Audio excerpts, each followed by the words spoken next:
morning. Hello again. Maintaining, of course, the sense of celebration and re-enchantment on a gray day, and with so much work before us, might seem like a demanding task. But somehow I suspect that between us and within us and circling around the presence and the work of David Griffin among us in our world, we're going to rise to the occasion. We're going to keep getting re-enchanted with one another, and it's all going to be conducted through the extraordinary contributions that are vibrating among us and in our relationships of David himself.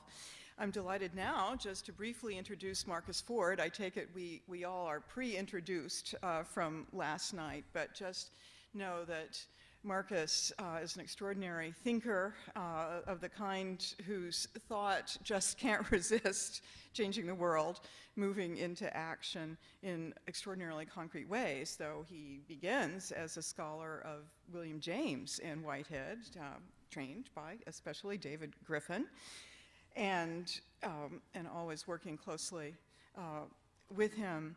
And at Northern Arizona University, he actually pioneered an MA program, as I understand it, in sustainable communities, and worked on developing a whole environmental humanities program. So some really path-breaking work in bringing university curricula into sync with the ecological needs of the planet. Indeed, he's worked intensively on philosophy of education and on moving education into the earth, reflecting often on the metaphysics of sustainability. I actually hear, though maybe I should only whisper it, that he's now teaching a course. This is now, as you know from last night, at Appalachian State on conspiracy theories, but also on the beauty of the earth. So we're just delighted there he is, to hear from him today on a very mysterious side of those natural mysteries that David Griffin has to talk about. Welcome him.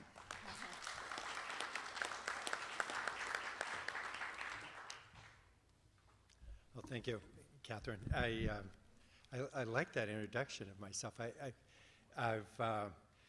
think what she said is I've been trying to run higher education to the ground, and I think that's a good thing to do. The topic I was assigned was to talk about David's work in parapsychology. I'm trying to see if I can. Yes, I'll be able to read my lecture here. This is good.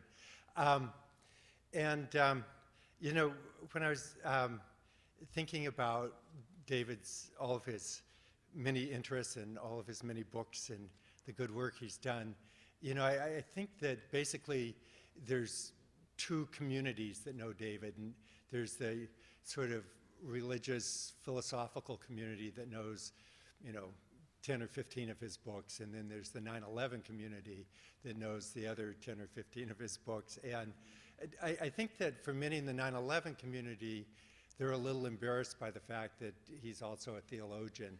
And, they just like to forget that. And for many in the theological community, they're somewhat embarrassed that he's into 9/11. And what people don't know is that he also is into parapsychology. And I think that's something that we're all embarrassed about. And so that can bring us together.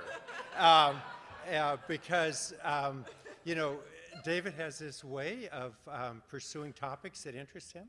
And if they are not particularly well received in the wider public, well, that's the wider public's problem. And he's going to proceed. So he's done this important work in parapsychology, which is a field that academics run away from it, even more so maybe than 9/11.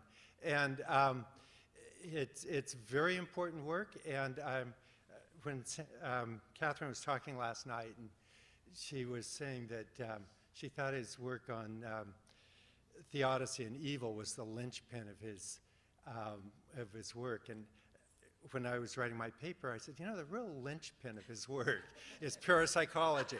So there might be many linchpins, and this is another one, I think. But it is, as I hope to explain in the paper, such an interesting topic that really can bring a lot of disparate parts of his work together. But before I begin, I convinced myself I should tell this fable about higher education. David, as I mentioned the other day, was my dissertation advisor, and I'm sure I've never thanked him for that. It was about 35 years ago, so I thought this would be a good time to do it while we're both still alive. Anyway, I ran across this fable about higher education that seemed to capture the role David played in my life. So let me quickly do that, and then I'll get to parapsychology. So I don't know why fables usually involve rabbits, but there's this rabbit who's studying for a PhD, and he's down his warren working away, and after many months decides he needs a break, and so he comes up and immediately encounters a fox, and the fox is about to eat him, and the rabbit said, "Oh, don't eat me, I'm working on my dissertation." And the fox says, "Well, that's a good one." It says, "What are you writing on?" And the rabbit says, I'm writing on parapsychology, 9/11, and why herbivores are intellectually superior to carnivores. And the fox says, "Well, you know, first of all, let me suggest you narrow your topics, and you might want to rethink that herbivore-carnivore thing, because I'm about to eat you."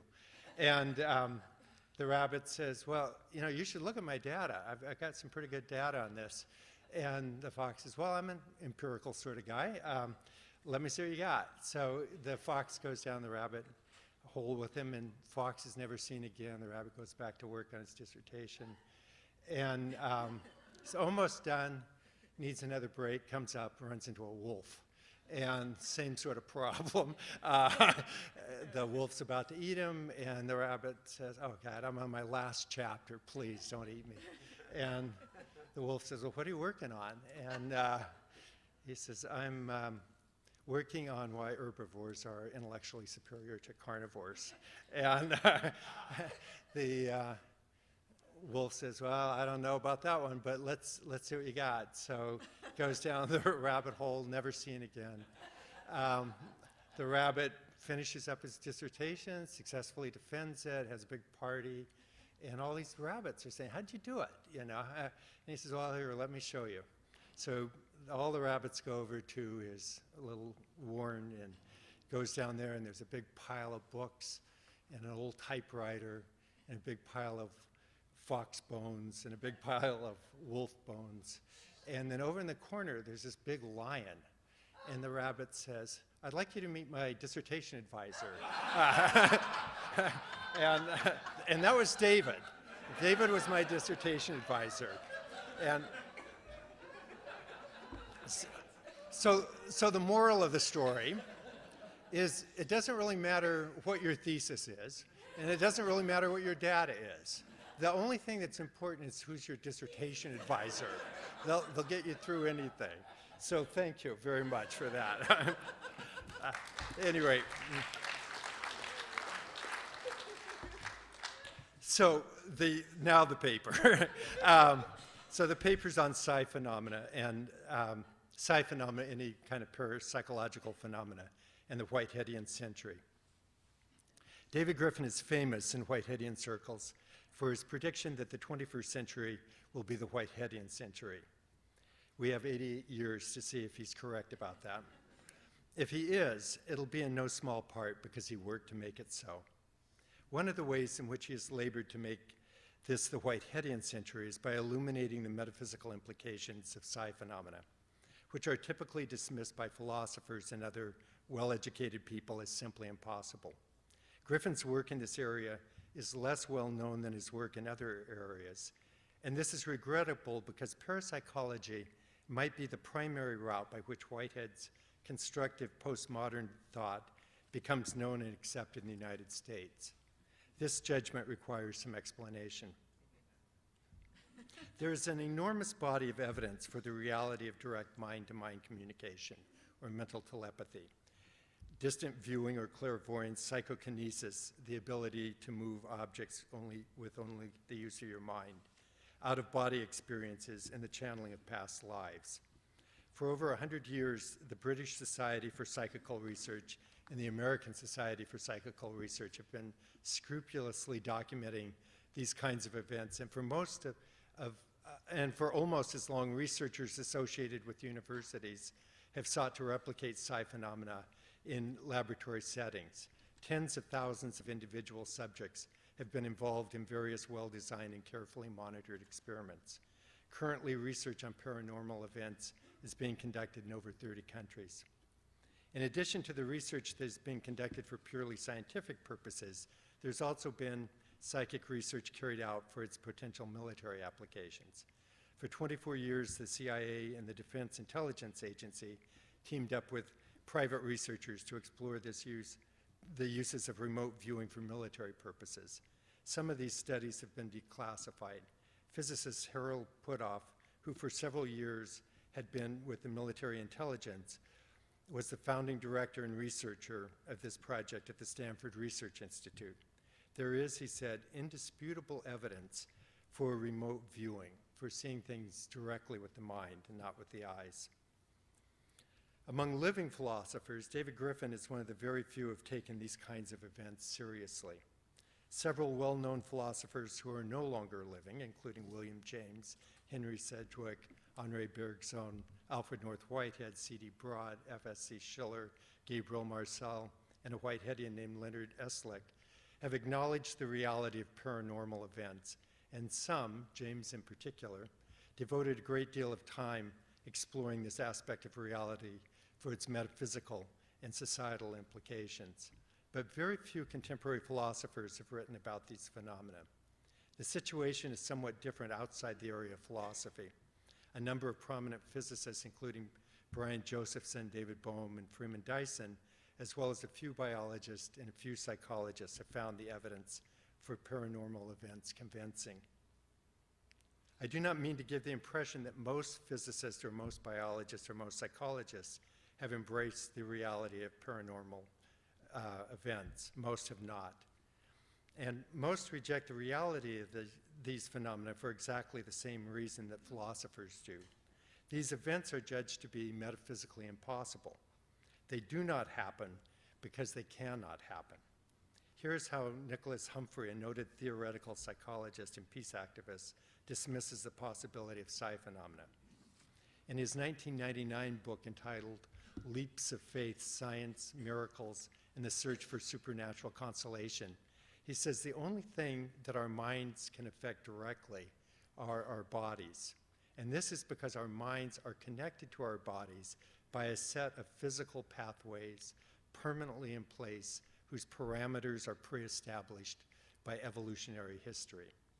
The relationship between our mind and our body is absolutely unique, he says.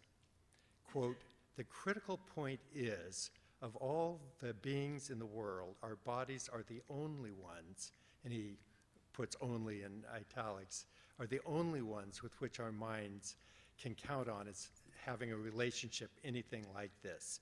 The truth is," he continues, "there is not, and we can safely say there never will be, this quasi-bodily relationship between a human being and the rain, or a human being and a spoon, or a human being and the seeds of a plant, or a human being and a random number generator, or even, sadly, a human being and another human being," end of quote. Psi is metaphysically impossible because there are no, quote, "physical pathways connecting us to these other things, and causation requires a physical pathway."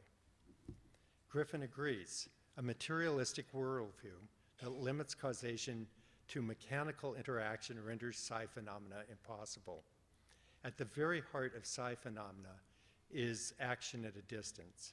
Unlike Humphrey, however, his conclusion is not that such events do not occur, but rather that the scientific materialism is inadequate. In other words, rather than dismissing the facts because they do not fit the scientific worldview, he accepts the facts and dismisses the worldview. Or rather, he argues that it needs to be revised. Of course, this is not the whole story. If the modern worldview were in every other respect internally consistent and completely adequate to the facts in all their richness and complexity, it would be an overreaction, it could be argued, to reject it on the basis of psi events. But there are many reasons, in addition to the reality of psi events, to question the adequacy and the coherence of the modern worldview. E.O. Wilson, one of the great champions of the materialist version of the modern worldview, admits that there are some remaining gaps in this worldview and what it can now explain. In his 1998 book, Consilience, The Unity of Knowledge, he lists what he considers to be the most important gaps. Quote, "The gaps of greatest potential," he says, "include the final unification of physics, the reconstruction of living cells, the assembly of ecosystems, the coevolution of genes and culture, and the physical basis of mind, and the deep origins of ethics and religion," end of quote. What the modern scientific worldview cannot yet explain, in other words, is how the quantum world works and how it's compatible with relativity physics, how life emerged from dead matter, the interrelatedness of living things in their environment, the relationship between the physical world and the world of free human beings, the physical basis of mind, and the material basis for ethical and religious experiences and principles. And one could easily add to this list of things that science cannot yet explain, to include the metaphysical status of numbers and other abstractions, the directionality of time, and the existence of psi phenomena. Psi phenomena are not then anomalous in the sense that they are the one thing that modern science cannot explain and therefore must dismiss. They are one of a long list of things that science in its present form cannot explain. It is no accident that the modern worldview, in both its materialistic and dualistic forms, cannot account for the reality of psi events. As Griffin makes clear in a number of places, the modern worldview was developed as an explicit rejection of a worldview that allowed for the occult powers of the natural world and for action at a distance. In both its dualistic and non-dualistic forms, the modern worldview sees matter as dead matter, unable to act and unable to be acted upon by any force other than direct physical contact. This view makes it in principle impossible for minds, if there are minds, to act on matter other than the human body. And it makes it impossible for minds, if there are minds, to interact over distances or to be affected by physical events that are spatially remote. Although these debates in the 17th and 18th century were primarily around religious and political issues that are largely irrelevant to the contemporary world, they have come to shape the way most educated individuals now think about reality. Modern thinkers summarily dismiss the reality of psi phenomena because their worldview requires that they do so. The importance of psi phenomena goes far beyond the ability of some people to read other people's minds, to see objects without using one's eyes, or move matchsticks by thought alone, and so on. As Griffin notes in Parapsychology, Philosophy, and Spirituality, how we understand parapsychological events, quote, could lead us to revise our views about the nature of the evolutionary process, the possibility of divine influence in the world, the relation between mind and body, the possibility of life after death, and the very meaning of life, end of quote. Griffin's work in psi experience does not constitute a radical break from his more general interest in metaphysics and religion. It is rather completely consistent with these wider philosophical and religious interests, as well as his interest in a more just and sustainable civilization. The kind of metaphysics that's needed to account for psi phenomena and the kind of metaphysics that psi phenomena suggests is one that entails the existence of causally efficacious minds, a concept of efficient causation that is not limited to physical contact and a theory of matter that is not altogether dead.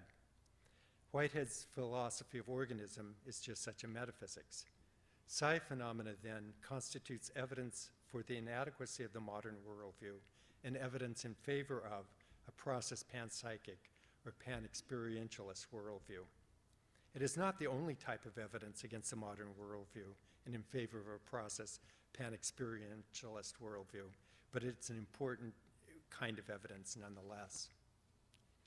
One might suppose that this would come as especially good news for people who understand the world in religious terms, for people who believe that there's a divine being at work in the world, for the efficacy of prayer, and who believe in life after death.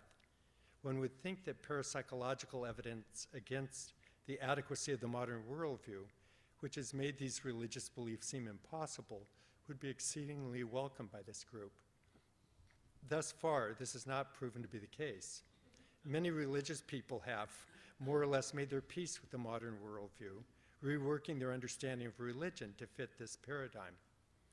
To their way of thinking, they have no choice but to accept some version of the modern worldview, even if this worldview renders their belief in divine activity in the world, the efficacy of prayer, and some kind of afterlife unintelligible. Other religious people have taken another approach. Although they have largely rejected the modern worldview because of its atheistic implications, or because it renders the idea of divine influence, prayer, and afterlife impossible, they have no interest in what might be termed non-religious paranormal events.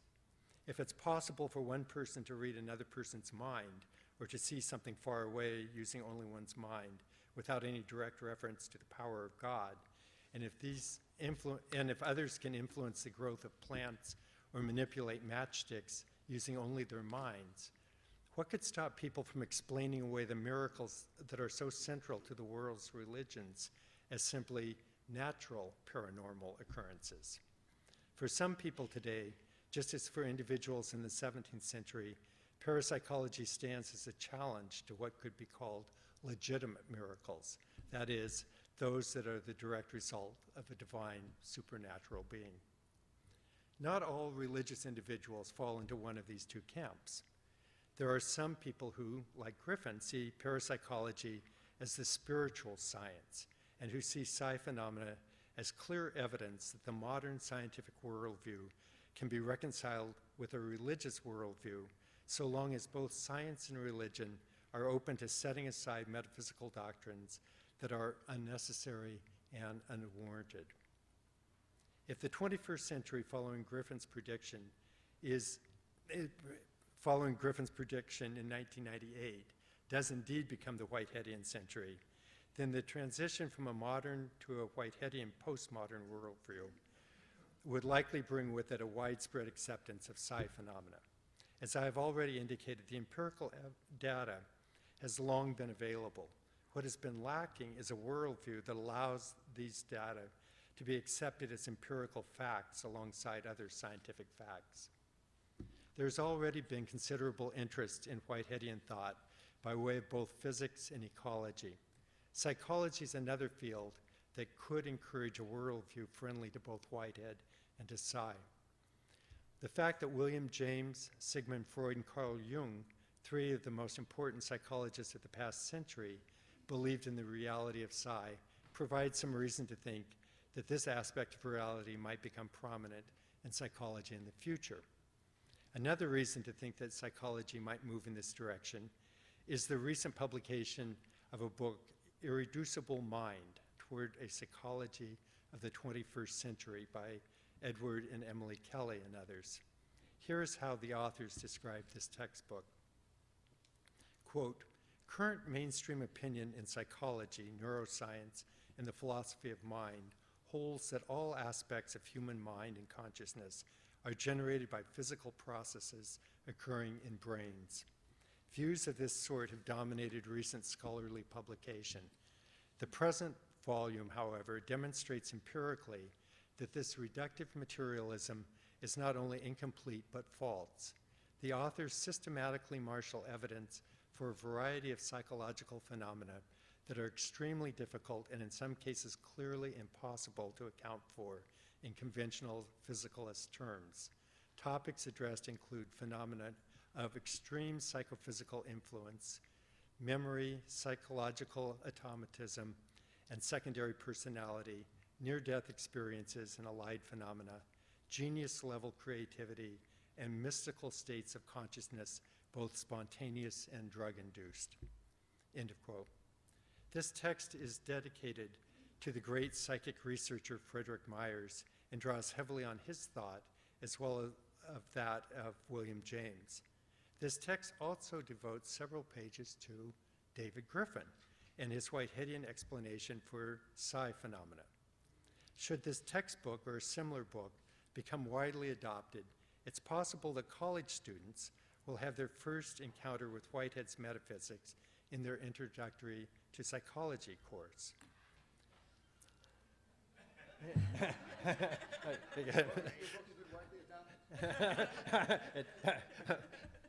If this comes about, it could have far-reaching effects. I'm sorry. That's right. This is warning me to take my medicine, but I already took my medicine. Okay. Well, if this comes about, it could have far-reaching effects. Psychology is the second most popular undergraduate major in the United States, second only to business. At present, only a handful of college students ever take a course that challenges the modern worldview, and even fewer are exposed to a constructive postmodern alternative worldview, one that does not simply reject the modern worldview, but includes it in a wider context. Moreover, one can imagine a scenario in which students exposed briefly to psi phenomena and to a discussion of its metaphysical implications of such events would want to know more, and so that courses in both parapsychology and Whitehead might become more common in institutions of higher education than they have been thus far. In terms of what has already happened, perhaps the most likely impetus for the development of a Whiteheadian century will come through the phenomenal interest of Whitehead, along with the constructive postmodernism influenced by Whitehead that has emerged in China during the past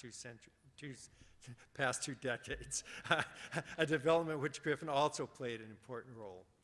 Perhaps just as Aristotle's writings were kept alive in the Islamic world until the Christian West rediscovered them, Whitehead's thought will be reintroduced to America and Europe by way of China. It could happen. But whatever be the means, the movement from a modern to a Whiteheadian postmodern worldview would provide a framework in which the massive empirical evidence for psi events could be accepted as, in fact, empirical evidence. And if this expanded type of empiricism, which William James called radical empiricism, which would include an examination of the phenomenon of psychic research, so-called, comes about, then a new era of religion predicted by James might come about. Slightly over a century ago, James said, quote, "Let empiricism once become associated with religion, as hitherto, through some strange misunderstanding, it has been associated with irreligion, and I believe that a new era of religion as well as philosophy will be ready to begin." End of quote. David's work in parapsychology might well be the means by which Americans become aware of the inadequacies of the modern worldview and come to realize that religion and science need not stand in opposition to each other. Parapsychology might be the path by which a new generation of students come to think more clearly about reality and all of its richness and wonder. David Griffin has provided a great service to contemporary culture by helping us to understand the importance of psi phenomena for how we think about reality and for making a Whiteheadian century that he forecasted a real possibility. Thank you.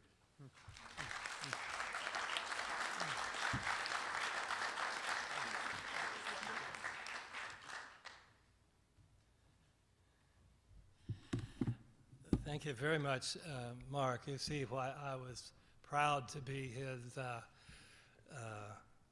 Dr. Fodder. I won't take very long because we got a little late start, and also we had the fable. Who would have wanted to miss the fable? But I want to add to this that when I was defending my dissertation, John Cobb was my lion and got me through. Linchpin, what's the real linchpin? Daniel Dombrowski may well suggest that the mind-body, my solution to the mind-body problem is the linchpin. Finally, this intriguing notion that Mark has put out here, that it could be that, in fact, he's suggesting it might well be, that it'd be parapsychology that would help the 20th century become the Whiteheadian century. So get with it.